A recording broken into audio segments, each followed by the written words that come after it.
우리 다 같이 다시 한번 읽겠습니다. 믿음의 주여 또 온전하게 하신 이인 예수를 바라보자. 그는 그 앞에 있는 기쁨을 위하여 십자가를 참으사 부끄러움을 개의치 아니하시더니 하나님 보좌 우편에 앉으셨느니라. 아멘. 오늘은 종교개혁 주일입니다. 루터가 1517년 비텐베르크 교회 정문에 로마 카톨릭 교회의 문제들을 95개 조항들에 대해서 반박문을 붙였습니다. 그것이 계기가 되어서 종교개혁 운동이 일어났습니다. 그것이 발단이 되어 결국 오늘날 이 개신교가 로만 카톨릭에서 분리되어 나오게 되었죠. 개신교회는 이를 기념하기 위해서 10월, 공교롭게도 오늘은 정확히 날짜가 많이 떨어지는데 매 10월 마지막 주 주일을 종교개혁 주일로 지킵니다. 루터 당시 중세 교회를 저는 이렇게 말씀드리고 싶습니다. 믿음과 구원의 불확실성 시대라고 말씀드리고 싶습니다. 당시의 구원은 하나님의 은혜에 신자의 공로가 더해져서 이루어진다는 것이 그 구원에 관한 믿음의 내용이었어요. 그러니까 수학 공식으로 표현하면 이런 내용입니다. 구원 이퀄 하나님의 은혜 플러스 사람의 공로. 하나님의 은혜로 예수 십자가의 그 공로로 말미암아서 우리의 원죄는 태어나면서 짊어지게 된 이 죄의 무게에서 벗어나긴 했지만 이제 그 죄의 무게에서 벗어났으니 그 원죄에서 벗어났으니 이제부터 너희가 공로를 쌓아서 구원을 이루어야 된다는 거예요. 이것이 신인 협동론적 구원이라는 말로 이런 구원관을 표현합니다. 로만 카톨릭의 구원관은 이런 내용이었어요. 하나님의 은혜는 분명하지만 한 가지 불확실한 것이 있다는 거예요. 무엇입니까? 바로 내 공로 문제예요. 여러분, 내가 얼마나 공로를 쌓으면 하나님을 만족시킬 수 있을까요? 내가 얼마나 선행을 하면 하나님을 만족시킬 수 있을까요? 그 어미하신 하나님의 심판대에서 벗어날 수 있을까요?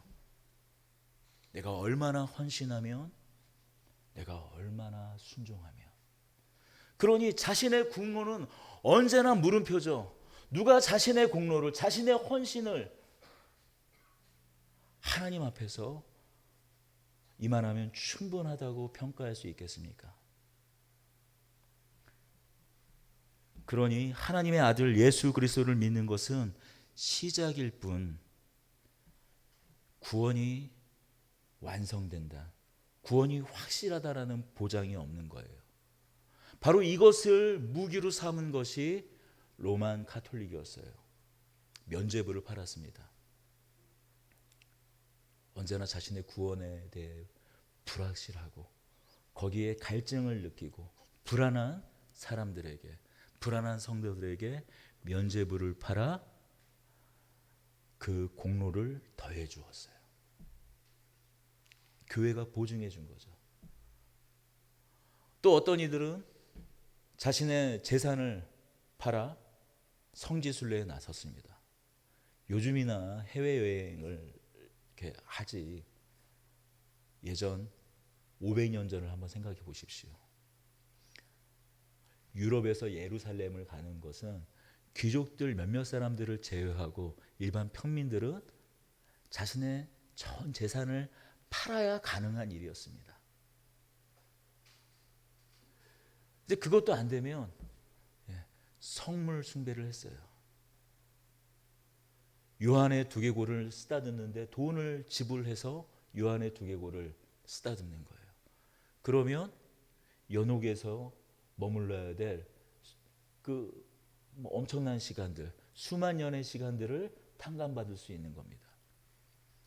예수님의 못 박힌 그 십자가를 바라보면 어떤 한 성당에 안치되어 있는 예수님의 그 못 박힌 그 십자가의 못 하나를 또 바라보면 한 10,000명이 또 감면되는 거예요.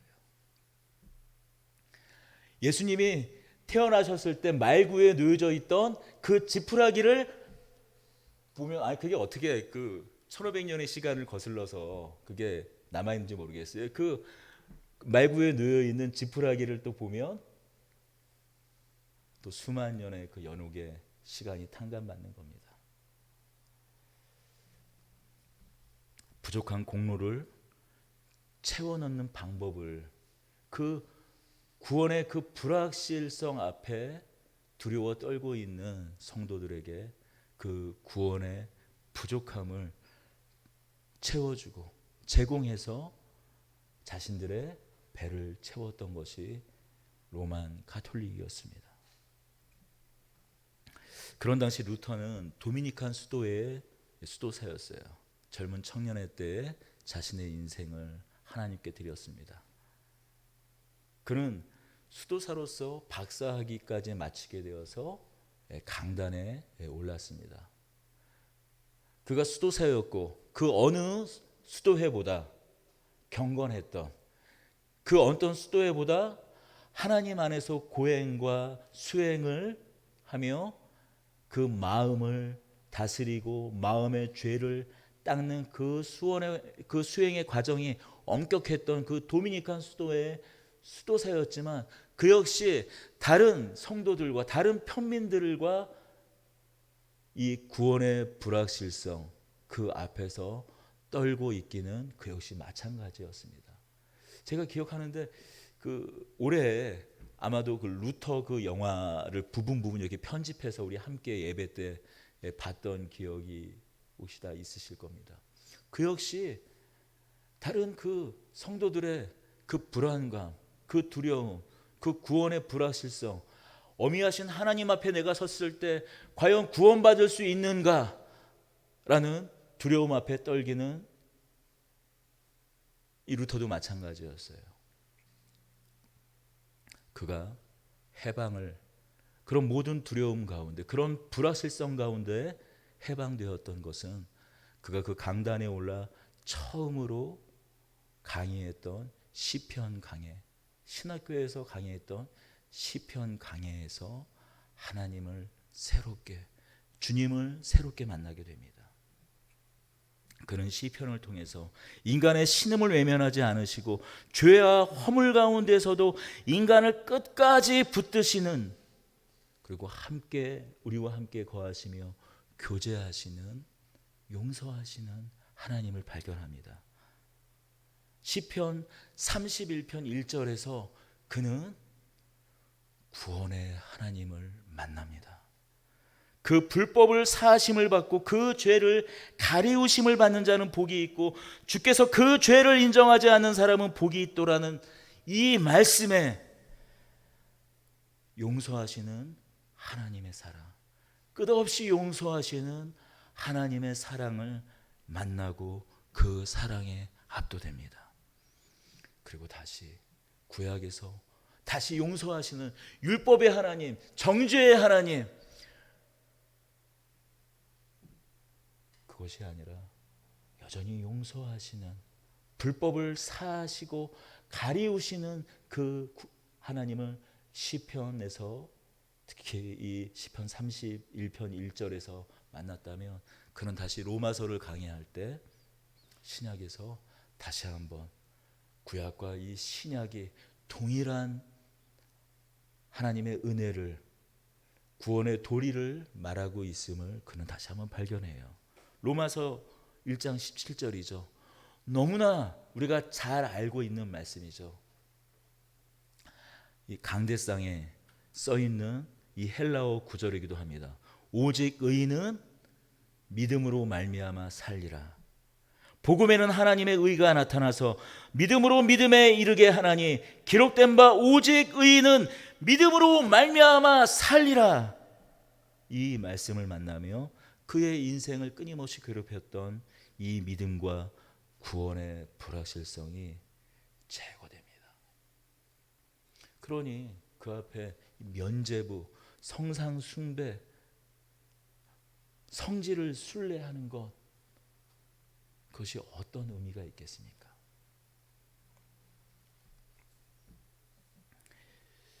당시 중세 사람들이 이 천국을 소망하면서도 소망할 수 없는 그 불확실성 앞에 괴로워했다면 우리는 무엇 때문에 괴로워하겠을까요? 당시 500년 전을 한번 생각해 보십시다. 철저한 신문제 사회였어요. 내가 태어난 바로 그 순간 나의 신분, 나의 계급은 결정이 됩니다. 여기서 벗어날 길은 거의 없어요. 어떻게 영모를 꾀하는 거기에 같이 가담을 했는데 정말 그 영모가 성공해서 뭔가 천지가 개벽되지 않으나 자신의 신분이 바뀌는 일은 거의 없어요. 거기의 사람들이 귀족이나 어떤 왕족으로 또 부유한 어떤 이 당시 어떤 그런 그 상업가로 그런 집안과 가문에서 태어나지 않느나 평생을 비참한 삶에서 살아야 됩니다. 그러니 당시의 중세 사람들이 소망하는 것은 무엇이었을까요? 이 땅 가운데서 삶은 사실 체념입니다. 덧없이 그냥 살아가는 거예요. 무엇을 기대하고 바랄까요? 오직 천국이에요. 이 땅의 모든 애통과 수고가 다한 후 맞이하는 그 천국인데 그 천국마저도 보장받을 수 없는 거예요. 그러니 안팎의 고통이죠. 2세나 4세나 고통이죠. 그저 절망 가운데 살아갔던 것입니다. 그렇다면 우리는 오늘을 우리 살아가는 우리 성도들의 모습은 어떻습니까? 여러분 아까 그 로마서 1장 17절 오직 믿음으로 말미암아 살리라. 이신칭의 또는 이신득이라고 하죠. 오직 믿음 그것 하나면 충분한다. 유치부 시절부터 시작해서 귀에 인이 박히고 떨어질만 하면 다시 딱지가 앉아서 다시 새살이 돋을만 하면 다시금 확인시켜서 이제 죽어서 우리가 천국 간다라는 이 사실을 의심하는 우리의 영원한 생명이 보장받았다는 이 사실을 의심하는 사람은 아무도 없어요.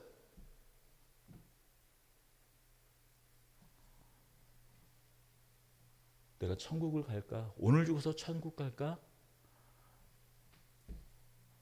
그런 두려움에 휩싸이는 사람들은 솔직히 없습니다. 무엇을 두려워하고 무엇을 낙심합니까?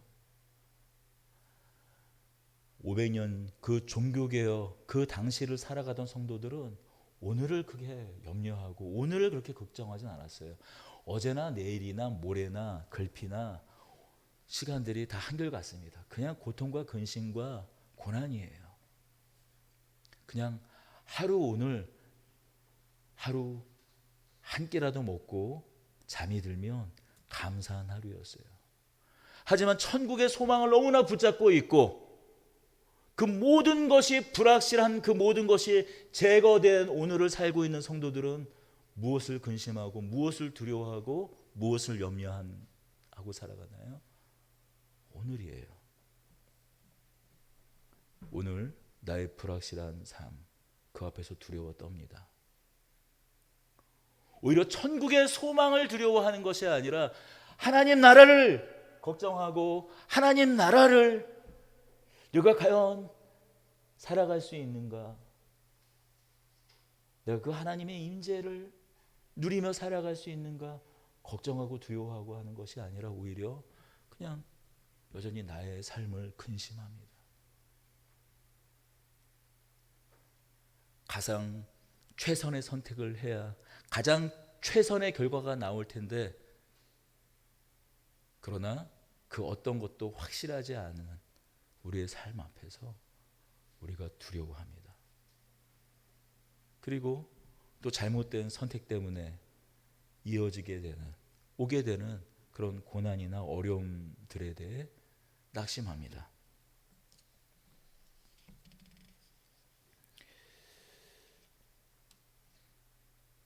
오늘은 도대체 뭐냐라는 거죠. 오늘.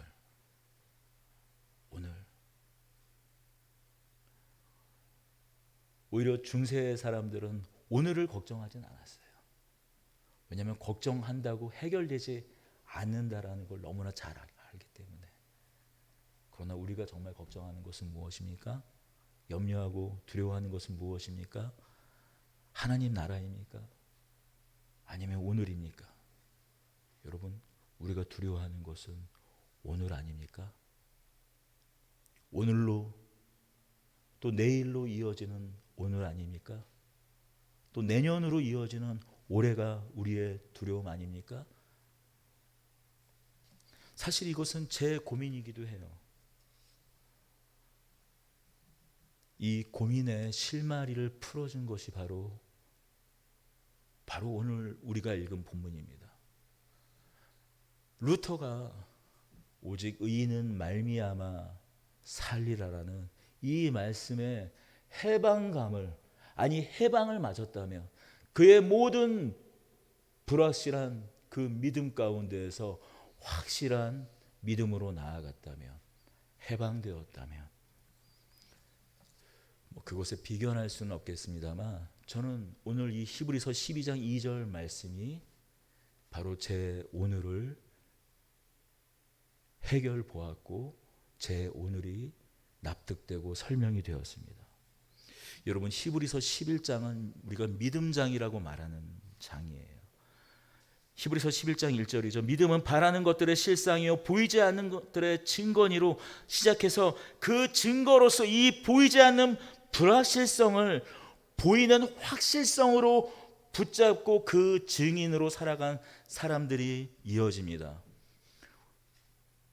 어떤 분들은 이렇게 이야기하더라고요.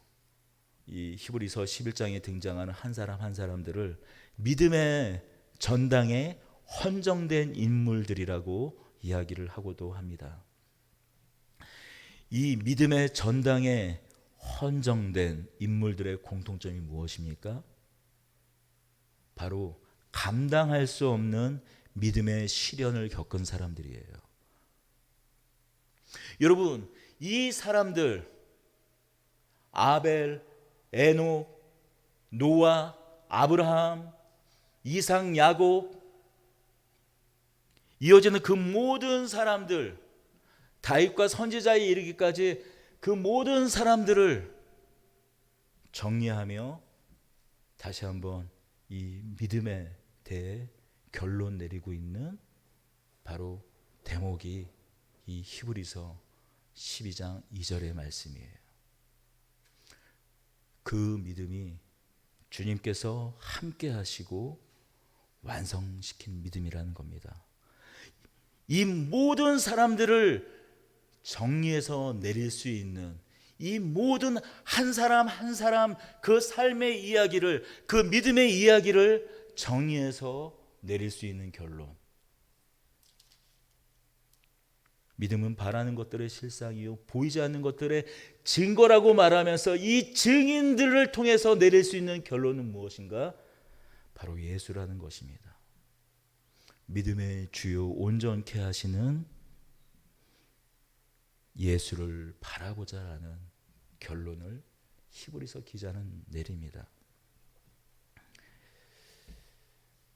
믿음으로 아벨은 가인보다 나은 제사를 하나님께 드렸다라고 시작해서 에녹, 노아, 아브라함, 이삭, 야곱, 모세, 기드온, 바락, 삼손, 입다, 다윗, 사무엘 선지자, 그 이후에 전승으로 통나무 속에 들어가게 되어 톱으로 썰려 죽임당했다고 전해지는 그 이사야의 이야기까지, 이 모든 인물들 한결같이 그 인생 가운데 이 믿음의 전당에 헌액된, 이 믿음의 전당에 헌정된 사람들의 공통점은 그 인생 가운데 고난을 통과했다라는 거예요. 그 믿음의 삶 하루하루를 고난을 온전히 통과했다라는 것입니다. 그래서 우리가 이 한 사람 한 사람을 믿음의 모본으로 여기고 믿음의 마치 주인공으로 여기잖아요. 믿음의 표본으로 여깁니다. 그러나 12장 2절, 오늘 이 히브리서 12장 2절은 우리가 아벨의 눈을 돌릴 때, 에녹의 동행하다, 하나님과 동행하다 죽음을 보지 않고 하늘에 올랐던 그 에녹을 바라볼 때, 노아를 바라볼 때, 아브라함을 바라볼 때, 다윗을 바라볼 때 누구를 바라보라고 말씀합니까? 믿음의 주요 온전케 하시는 이인 예수를 바라보라고 말씀합니다. 이 불확실한 세상에서 우리가 바라보아야 하는 대상이 누구인지, 우리가 바라봐야 할 실체가 누구인지 말씀하고 있어요. 바로 예수십니다.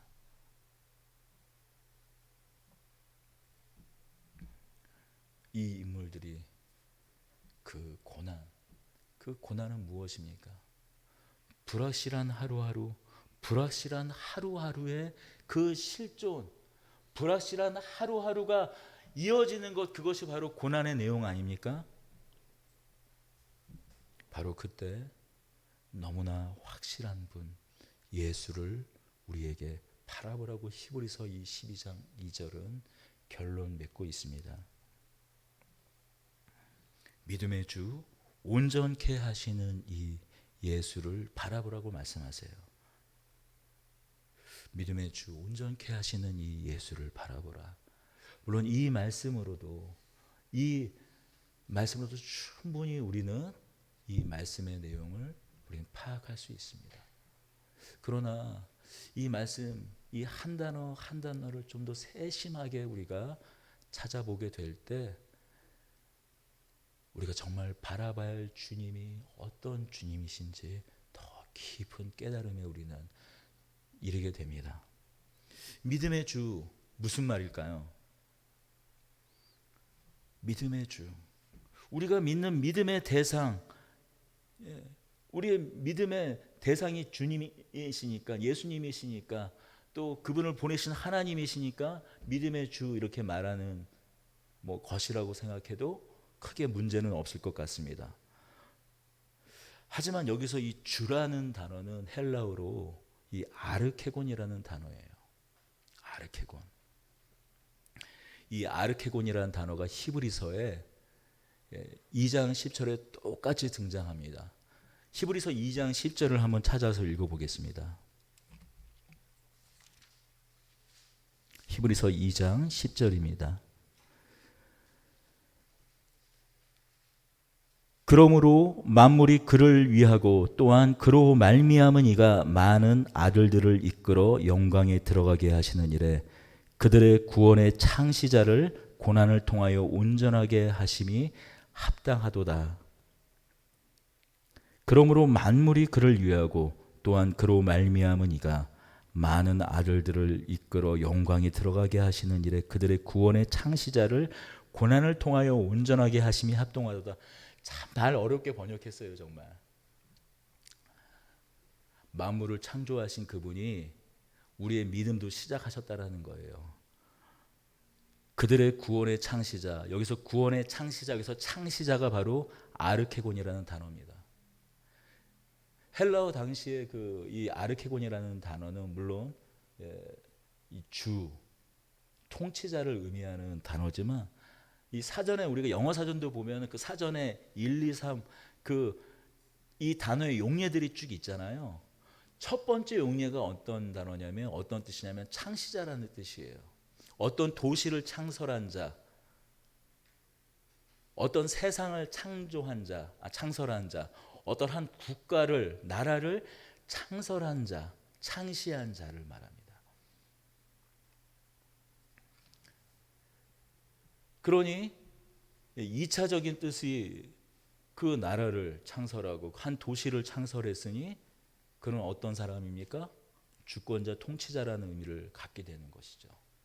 먼저 1차적인 뜻은 창시자라는 뜻이에요.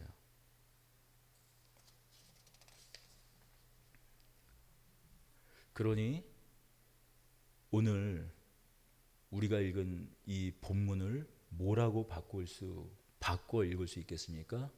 믿음의 창시자요라고 읽을 수 있는 것입니다. 그러면 온전케 하시는 이 단어는 텔레오테스라는 단어를 사용해요. 물론 여기서 우리 번역에는 온전케 하시는 이로 번역이 되었지만 완성자, 종결자, 끝맺음을 맺는 사람을 이야기합니다. 그러니 오늘 말씀의 제목과 같이 이 말씀을 당시의 일반적인 용례로 그대로 직역하면 믿음의 창시자요 믿음의 종결자인 예수를 바라보라는 말이에요. 여러분, 오늘날 믿음은 어떻습니까? 전도를 막 구걸하다시피 해요. 저도 이 앞에서 코로나 때문에 사실 전도지를 나눠주고 차를 나눠주고 그런 거 이런 걸 안 한 지 지금 벌써 2년이 접어들고 있지만 예전에 많이 했죠. 매주 토요일마다 전도지를 나눠주고 사탕을 나눠주고 무료지를 나눠주고, 여름에는 시원한 매실차, 겨울에는 생강차, 그리고 계피, 그 다음에 유자차부터 시작해서 겉으로 보면 어떻게 구걸하는 모습이니까 복음을 구걸하는 모습입니다. 물론 그런 전도 방법에 대해서 폄하하거나 저도 했고 또 그런 방법까지도 하나님께서 다 사용하셔서 하나님의 사람들을 불러 모아주신다라는 그런 믿음이 있습니다. 그러니까 그런 전도 방법이 문제가 있다는 것이 아니라 우리가 복음을 전할 때 복음을 전하는 그런 형식이 마치 구걸하듯이 전하다 보니 오늘 많은 성도들이 갖게 되는 그 믿음에 관한 관점이 어떻습니까? 내가 믿었다라는 거예요. 내가 믿었다라는 겁니다. 아니요, 내가 믿었다라는 정도면 괜찮죠. 내가 믿어줬다라는 거죠. 그러나 오늘 본문 뭐라고 말씀하십니까? 너의 믿음을 내가 창시했다. 너의 믿음을 내가 시작했다라고 말해요. 그러니 그 믿음을 끝내고 완성시키고 종결시키는 분도 누구라고요? 예수라는 거예요. 예수님이라는 거예요.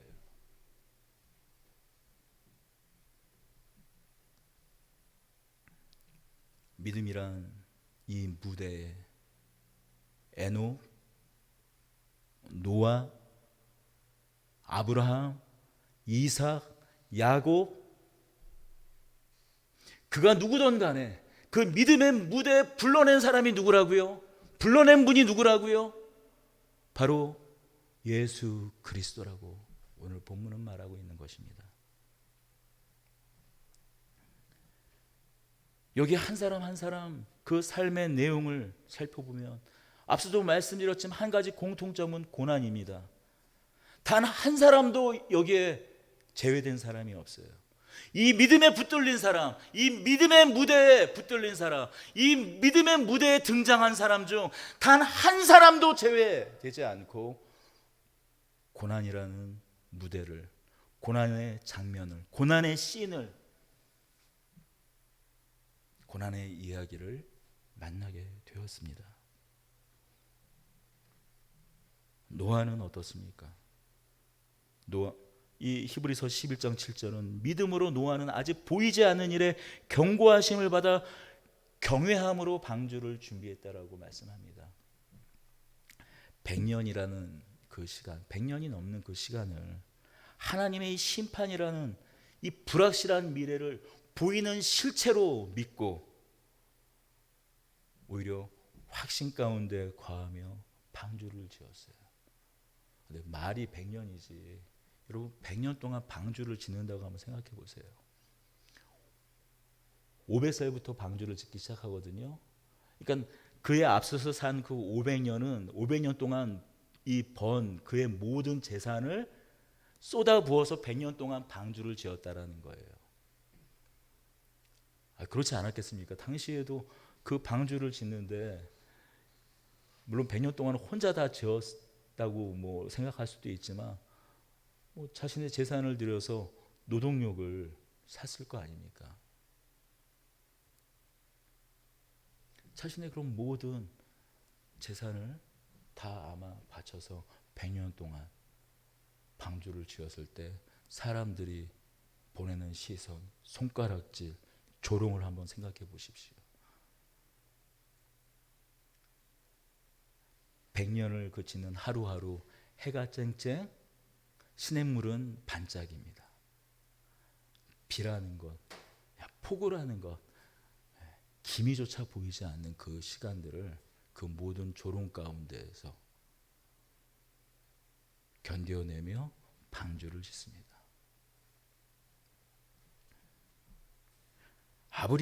아브라함이야말로 불확실한 시절을 오롯이 통과한 사람이죠. 하나님께서 그를 부르셨을 때는 젊은 청춘도 아니고 75세예요. 고향을 떠납니다. 본토 친척 아비집을 떠나요. 나이가 75세면 무엇을 꿈꿉니까? 안정적인 삶을 꿈꿔요. 안정을 바라요. 지금 주어진 곳에 만족합니다. 자신의 인생을 불확실한 그것에 내어 맡기려는 어떤 도전이나 그런 삶을 시도를 하지 않아요. 그러나 아브라함은 자신의 모든 그런 안정감을 떨쳐나와서 불확실한 인생 가운데 가나안이란 불확실성, 아무도 비빌 언덕이 없는 그 불확실성 가운데 자신의 인생을 내어 맡깁니다.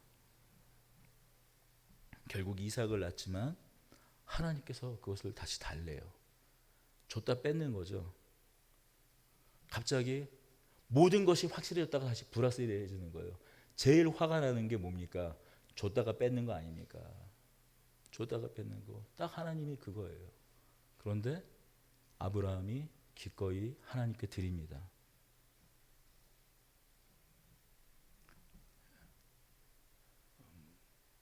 왜 드립니까? 하나님은 줬다 뺏어도 된다 그 말인가요? 아니죠. 아브라함의 믿음은 그 사이 성장했습니다.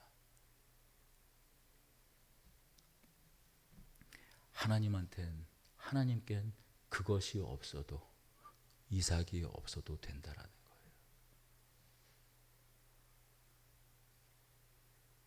하나님께는 이삭이 없어도 된다.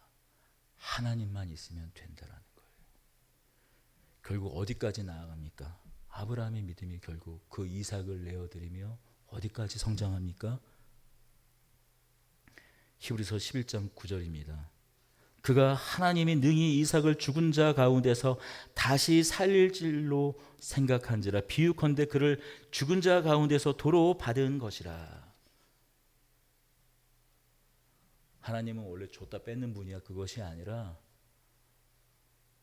하나님께 하나님만 있으면 된다. 그 사실에서 죽음에서 생명을, 죽음에서 부활의 믿음까지 아브라함은 이르게 됩니다.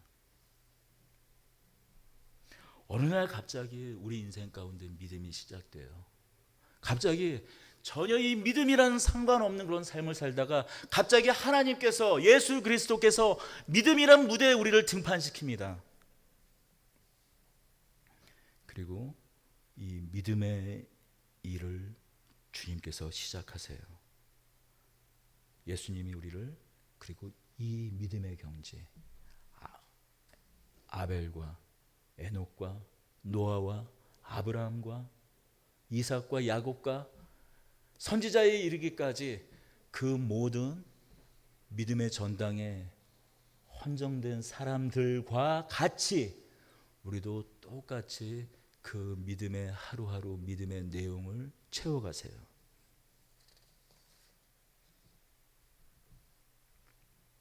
여러분, 이것 이상으로 우리를 안심시키는 것이 무엇이 있습니까?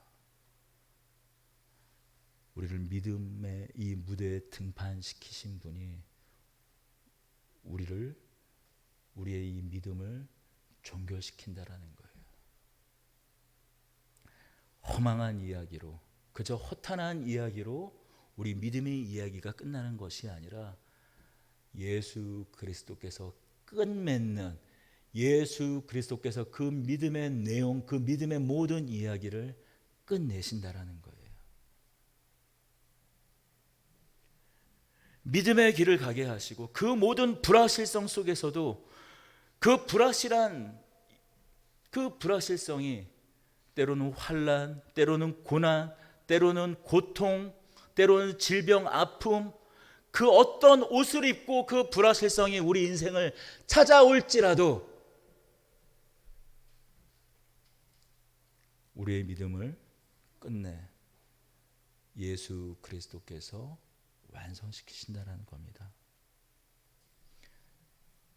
그래서 앞서서 예수님께서 십자가의 수치, 그 모든 부끄러움을 우리의 믿음의 완성, 우리의 믿음의 종결을 위해, 그 구원을 창시하시기 위해 그 모든 것을 참으시고 기쁜 마음으로 완성하셨다. 믿음의 주여 또 온전케 하시는 이인 예수를 바라보자. 그는 그 앞에 있는 기쁨을 위하여 십자가를 참으사 부끄러움을 개의치 아니하시더니 하나님의 보좌 우편에 앉으셨느니라. 끝내 기쁨으로 완성시키신다고 이 12장 2절을 말씀하고 있는 겁니다.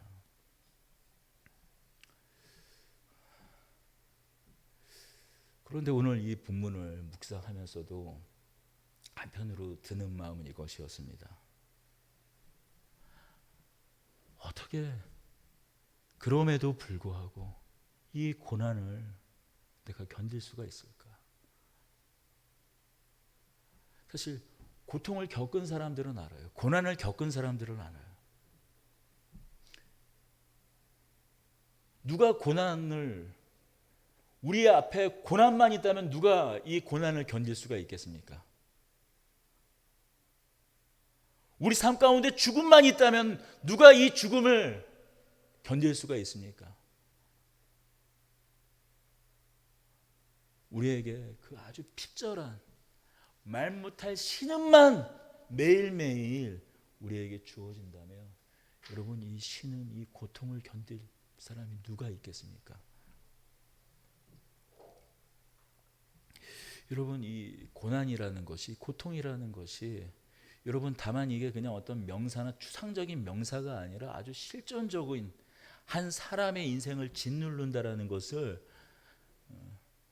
여기 이제 이 어린 자녀들을 빼놓고 인생을 우리 살아온 우리들은 알지 않습니까? 여러분, 고난은 단순히 그냥 인생을 피곤하게 한다라는 수준이 아닌 걸 우리는 알잖아요.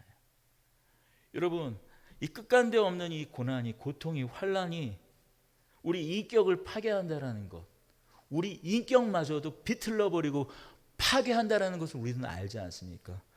다만 우리의 인격만, 우리의 영혼만 파괴시킵니까? 아니요. 우리의 건강마저도 파괴시켜요. 정신과 육체 건강, 이 모든 것을 빼앗는 것이 고난이에요. 환난이에요. 매일매일 고난과 환난이 우리 앞에 주어지면 우리 이것을 견뎌낼 수 있는, 참을 수 있는 사람은 단 한 사람도 없는 것입니다. 그래서 욥 앞에 하나님이 오신 거예요. 하나님이 나타나신 거예요. 하나님이 나타나셔서 내가 삼성과 묘성을 하늘에 수놓은 것을 너는 보았느냐?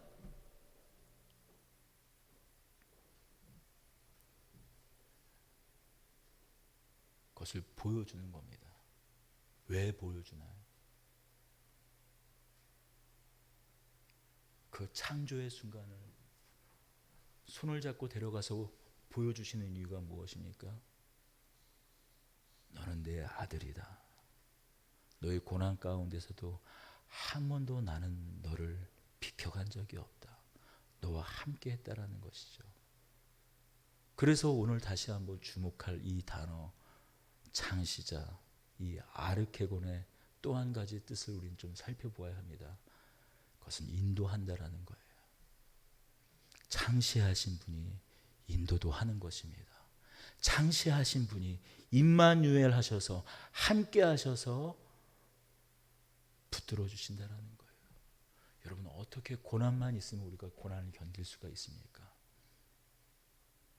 하나님의 인도하심, 예수 그리스도의 인도하심은, 예수 그리스도의 함께 하시는 그 임마누엘, 그 임재는 우리에게 사랑으로 드러나는 겁니다.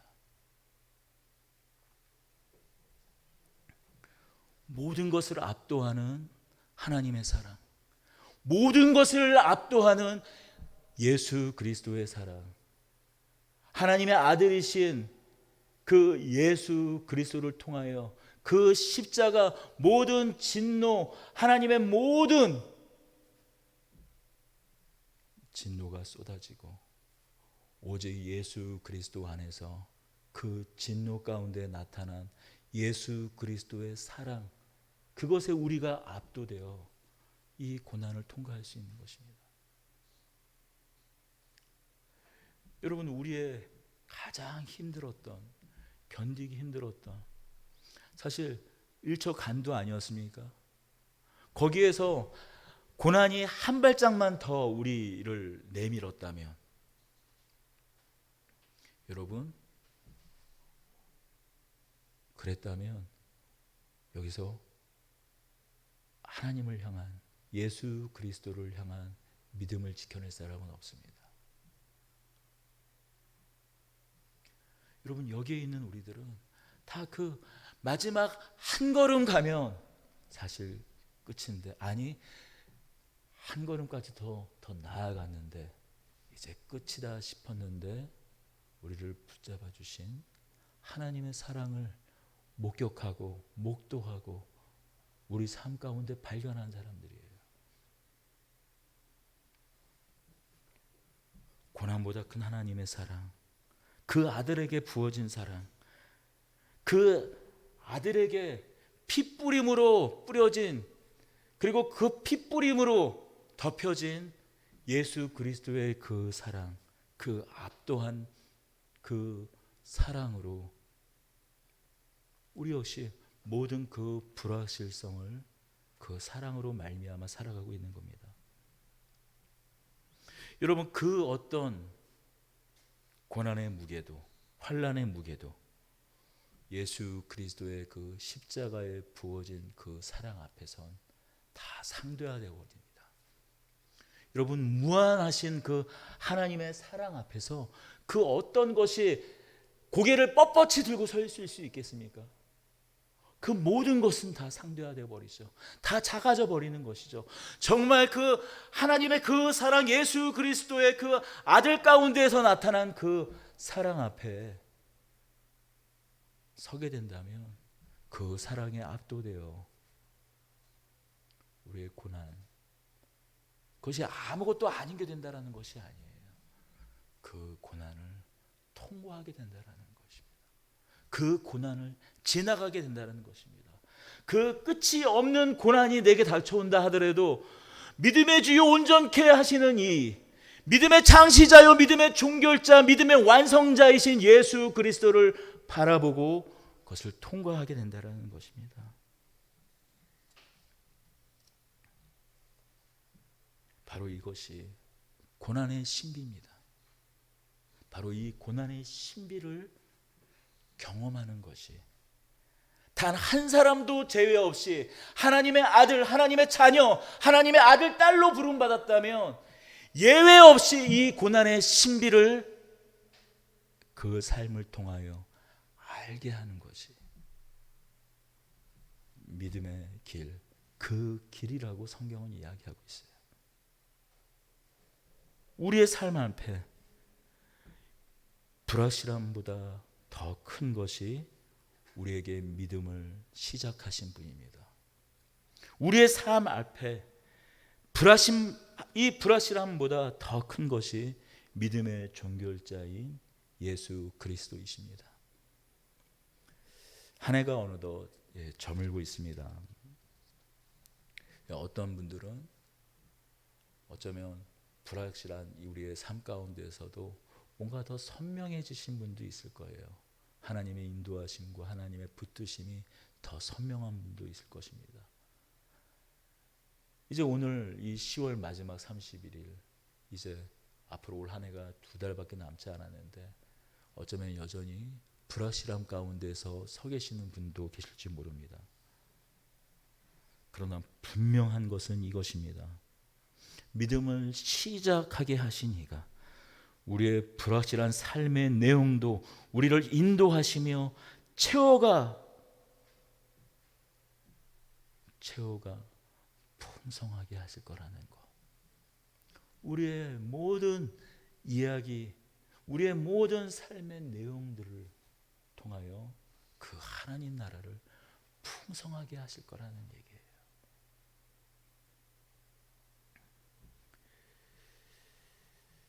오늘 이제 한 해를 어쩌면 이렇게 결산하게 되는 이 즈음, 믿음의 창시자요 종교일자이신 예수, 믿음의 주요 온전케 하시는 이 예수님, 이 예수 그리스도를 다시 한번 바라보며 오직 이 믿음의 주님을, 우리의 믿음을 시작하게 하신 그분을, 그리고 오늘도 붙잡고 그의 사랑 가운데 인도하신 주님을, 그리고 끝내 주의 아름다우심과 같이 믿음을 완성시키실 주님을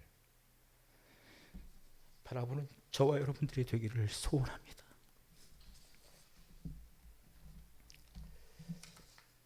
우리 함께 봉헌하며 우리 찬송하기 원합니다.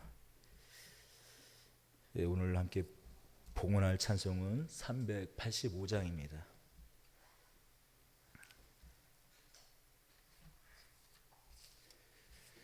이 종교개혁자 루터가 585장입니다. 종교개혁자 루터가 찬송한 작곡한 곡입니다. 585장 우리 함께 찬송하며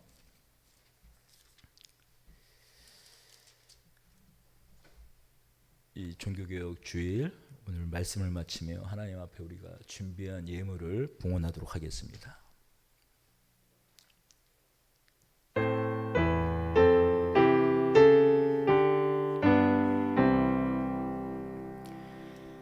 내 주는 강한 성이요 방패와 병기 되시니 큰 환난에서 우리를 구하여 내시리로다. 옛 원수 마귀는 이때도 힘을 써 모략과 권세로 무기를 삼으니 전하에 누가 당하랴. 내 힘만 의지할 때는 패할 수밖에 없도다. 힘 있는 장수 나와서 날 대신하여 싸우네. 이 장수 누군가 주 예수 그리스도 만군의 주로다.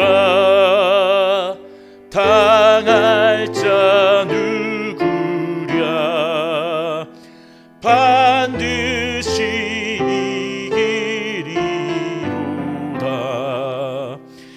이 땅에 마귀 들끓어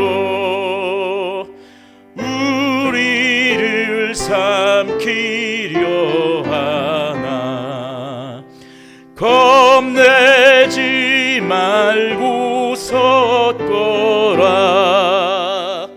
진리로 이기리로다.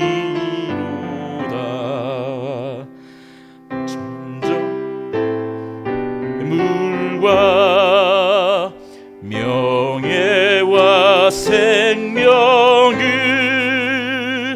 다 빼앗긴데도 진리는 살아서 그 나라 영원하리라. 3절 다시. 이 땅에 마귀 들끓어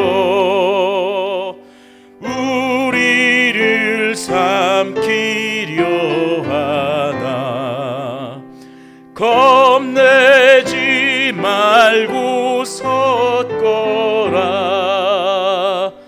진리로 이기리로다. 친척과 재물과 명예와 생명을 다 빼앗긴데도 진리는 살아서 그 나라 영원하리라.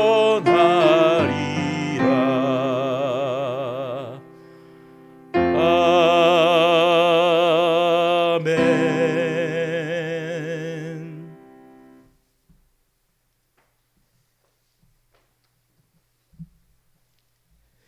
주님, 그렇습니다. 무엇이 우리의 힘이 됩니까? 무엇이 우리의 위로가 됩니까?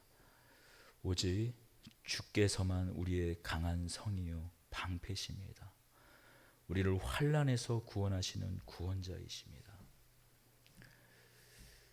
오늘을 살아가는, 오늘 이 하루 막막함을 살아가는 우리를 누구보다 잘 아시는 분이 하나님이십니다. 주님, 오늘을 붙잡아 주십시오. 때로는 내가 나를 믿지 못할 때, 그러기에 우리가 주님을 바라봅니다. 믿음의 주요 온전케 하시는 주님을 바라봅니다. 우리의 이 믿음, 우리의 이 삶을 흔들어 빼앗아 이 풍요함을 누리지 못하게 하려는 그 사단 마귀의 이 괴율, 이 괴계, 그 방해 이 앞에서 주님, 그때마다 주님을 바라보게 하십시오. 주님을 소망케 하여 주시옵소서. 주님의 그 붙들림 앞에 우리가 위로와 소망을 얻게 하여 주옵소서. 주님, 하나님 앞에 우리가 믿음의 예물을 드립니다. 믿음의 하루하루 그 믿음의 삶을 채워갈 때 우리의 공로, 우리의 노력이 아닌 하나님의 은혜라 여기며 우리 삶을 채워가며 주께서 주신 것들을 주님, 이 시간 주 앞에 내려놓습니다. 주님, 받아주시옵소서. 드리는 이 모든 예물 위에 하나님께서 넉넉히 또한 이후의 삶도 채워주실 줄로 믿습니다. 하나님, 이제 우리 남은 시간들, 올 한 해 2021년 시간들 주님께서 지켜주실 줄로 믿습니다. 여전히 그 불확실함 가운데에서 떨고 있고, 겉으로는 태어나고 겉으로는 아무것도 아닌 것 같지만 사실 때로는 우리의 영혼이 마치 이가 흔들리듯이, 뼈가 흔들리듯이 흔들릴 때가 있습니다. 주님, 이런 불확실한 삶의 내용 가운데에서 오직 확실하신 주님 안에 우리가 평안을 얻는, 샬롬을 누리는 저희들 되게 하여 주시옵소서. 우리 주 예수 그리스도의 이름으로 기도드리옵나이다. 아멘. 이제는 하나님 아버지의 극진하신 사랑과 우리 주 예수 그리스도의 은혜가, 믿음의 주요 온전케 하시는, 예수를 바라보며 새로운 발걸음을 내딛기 원하는, 내딛는 더드림교회 온 성도들 위해 성령님의 내주 교통 위로 역사하심이 영원토록 함께 계실지어다.